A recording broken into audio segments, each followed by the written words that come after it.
ಗಂಟೆಗಟ್ಟಲೆ ಒಂದೇ ಸ್ಥಳದಲ್ಲೇ ಕುಳಿತುಕೊಳ್ಳೋದ್ರಿಂದ ನಮ್ಮ ದೇಹದ ಕೆಲವೊಂದು ಭಾಗಗಳು ನೋವನ್ನ ಅನುಭವಿಸಲು ಪ್ರಾರಂಭಿಸುತ್ತದೆ.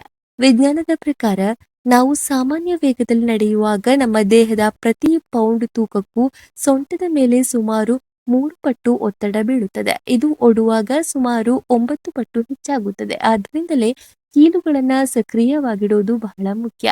ಇನ್ನು ದೀರ್ಘಕಾಲ ಕುಳಿತುಕೊಳ್ಳೋದ್ರಿಂದ ಆಯಾಸ ಉಂಟಾಗುತ್ತದೆ. ಇದರಿಂದ ಸೊಂಟದ ಮುಂಭಾಗದಲ್ಲಿರುವ ಸ್ನಾಯುಗಳು ಬಿಗಿಯಾಗುತ್ತವೆ.